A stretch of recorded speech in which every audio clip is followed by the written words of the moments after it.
How to get what you want in life. Let me ask you something before I even say hello. If I could hand you right now everything you say you want, the money, the relationship, the health, the peace of mind, do you honestly believe you'd keep it? Because I've watched people win the very thing they chased for years and lose it again within 12 months. Not because life was unfair to them, because they got the prize before they became the person who could hold on to it. And that right there is the whole story I want to tell you tonight. Good evening, everyone. I want to talk to you tonight about something every single person in this room thinks about. Whether they admit it or not, everybody wants something. Some of you want more money. Some of you want a better marriage, a stronger family, a healthier body. Some of you want peace of mind. Some of you want to leave something behind that matters. And I want to tell you tonight, all of that is available to you. Not guaranteed, available.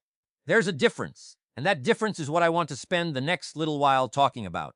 Let me start with a simple truth that took me years to understand. Life does not give you what you want. Life gives you what you deserve based on what you become.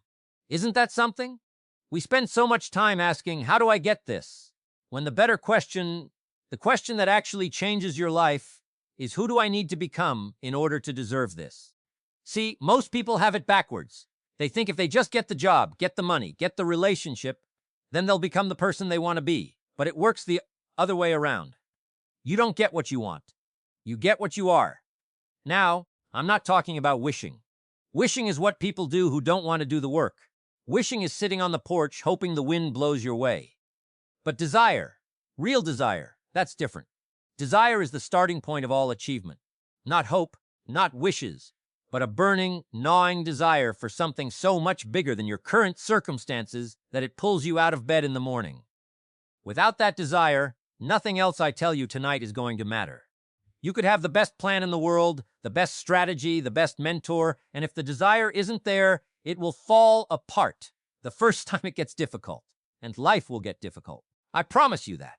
So the first thing you need to get what you want in life is to know with painful clarity what you actually want. Most people can't tell you. Ask somebody what they want out of life and watch them stumble. They'll tell you what they don't want. They'll tell you they're tired, they're frustrated, they're behind. But ask them to describe in detail the life they're trying to build, and you'll get a blank stare. You cannot hit a target you cannot see. You cannot become who you don't know you're trying to become. So before you chase anything, sit down, get quiet, and get specific. Not, I want to be rich. How rich? Doing what? By when? Not, I want a better life. What does better look like on a Tuesday morning? What time do you wake up? What do you do with your first hour? Who's around you? The clearer the picture, the more powerful the pull. Here's the second thing, and this one is uncomfortable for a lot of folks to hear. You have to change before your life changes. Not after. Before. See, most people are waiting for the circumstances to be right before they start improving themselves. They say, once I get the money, I'll be generous. Once I get the promotion, I'll start working harder. Once things settle down, I'll start reading, start learning, start growing. But life doesn't operate that way. The circumstances change because you change. You don't wait for the season to change to plant the seed. You plant the seed, and then in time, the season changes around you. Growth always comes first. Rewards come second. Anybody who tells you different is trying to sell you something that doesn't exist. Now let's talk about the work itself, because desire without work is just a daydream. I've watched people with brilliant ideas, sharp minds, tremendous talent, go absolutely nowhere in life. And I've watched average people, people with no special advantage, build extraordinary lives. What was the difference? Discipline. Simple, daily, unglamorous discipline. Success is not a big dramatic event. Don't wait for the lightning bolt. Success is a handful of disciplines, practiced every single day. Read a little every day. Save a little every day. Improve a little every day. It doesn't look like much on any given Tuesday, but you compound that over a year, over 5 years, over 20 years, and it becomes something nobody can ignore. The tragedy is, the same discipline that builds a fortune, in small steps, could have been used by almost anyone. Most people just didn't keep it up long enough to see it work. And let me tell you something about that word easy, because I hear it all the time. People say, well, that sounds easy. And here's the truth. The things that get you what you want in life are not particularly hard to do. Reading for 30 minutes is not hard. Saving 10% of what you earn is not hard. making an extra phone call, showing up 10 minutes early, telling the truth even when it costs you something, none of that is hard to do. But here's the catch. It's also easy not to do, and that's the whole game right there. The things that lead to success are easy to do and easy not to do. The things that lead to failure are easy to do and easy not to do. And the ones who win are simply the ones who did the easy things, consistently, long after everyone else quit doing them. Now I want to talk about who you spend your time with, because this matters more than most people realize. You become like the 5 people you spend the most time around. Not because of magic, but because influence is real, whether you notice it or not. If you spend your time around people who complain about the economy, who blame their circumstances, who mock ambition, and call it foolishness, you will absorb that. Slowly, quietly, you will start to think like them. But if you spend time around people who are striving, who are reading, who are building something, who refuse to make excuses, you will absorb that too. So here is something worth asking yourself tonight.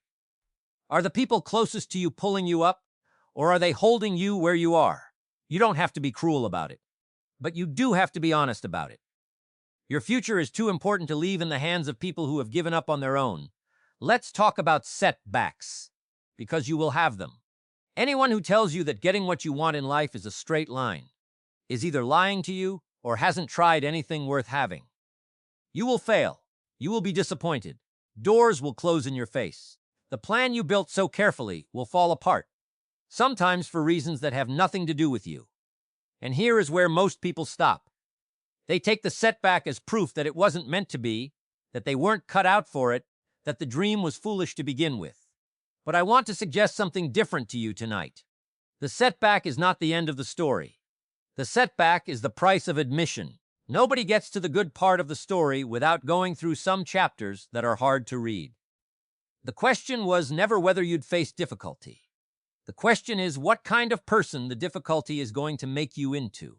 Here's something else worth remembering. You cannot change your past, but you can absolutely change your future. Some of you are carrying around 10, 20 years of mistakes, missed chances, poor decisions, and you're using all of that as evidence against yourself. You're saying, look at my history. Look at what I've done. Who am I to want something different now? But your history is not your sentence. It's just your starting point. Every single person who has ever built something remarkable had a past filled with things they wish they'd done differently. What separated them wasn't a clean record. It was a decision, made on some ordinary day, to stop being a student of their excuses and start being a student of their possibilities. Now let's talk about time. Because time is the one resource none of us can get back. You can lose your money and make it again. You can lose your health, in some cases, and rebuild it. But you cannot lose a day and get that particular day back. So here's a question worth sitting with. What is today costing you? Not in dollars, in direction. Every day you spend drifting is a day you're not spending building, and drifting feels harmless. That's the danger of it. Neglect doesn't announce itself with a crisis. It creeps in quietly, one skipped opportunity at a time, until one day you look up and wonder how you ended up so far from where you meant to be. Don't let that be your story. Guard your days like they're valuable, because they are. I also want to say something about giving, because getting what you want in life is not only about accumulation. Some of the most miserable people I've ever met got everything they said they wanted, and they were still empty because they never learned to give anything away. There is a strange law at work in this world. The more you pour into others, the more room seems to open up in your own life. Help someone else get what they want, and somehow your own path gets clearer. This isn't a trick or a technique. It's just how life tends to work. Selfish ambition eventually runs dry. Generous ambition tends to renew itself. So, let me bring this together for you. If you want to get what you want out of life, start by getting painfully clear about what that actually is. Then understand that you must grow into the kind of person who deserves it, and that growth comes before the reward, not after. Build disciplines, small, boring, daily disciplines, and protect them fiercely, because they are easy to abandon, and that's exactly why most people abandon them. Choose your circle carefully, because you will become a reflection of the people you allow closest to you. Expect setbacks, and refuse to let them write the ending of your story. Stop mortgaging your future to your past. Respect your time as the irreplaceable resource that it is. And somewhere along the way, make sure you're generous with what you gain, Because a life built only for yourself is a smaller life than you were capable of living. None of this is complicated. I told you that already. But simple and easy are not the same thing. The path is simple. Walking it day after day, year after year, when nobody's watching and there's no applause, that's where the real work happens. That's where the person capable of having what you want gets built. So my challenge to you tonight is this. Don't leave here inspired for an evening and unchanged by morning. Go home, get specific about what you want, and then ask yourself honestly, what kind of person could actually earn it? Then start becoming that person today in some small way. Not next month, not when things settle down. Today, because in the end, life has a way of handing us exactly what we've become. So the real question was never, how do I get what I want? The real question is, who am I willing to become to deserve it? Answer that question with your actions, not just your words, and I promise you, what you want will find its way to you. So let me leave you with this. Somewhere out there tonight, there is a version of your life you have not yet stepped into. It's not far away. It's not locked behind some door only lucky people find. It is standing exactly where you left it. The day you settled for less, the day you talked yourself out of trying, the day you decided maybe next year. That life is still available.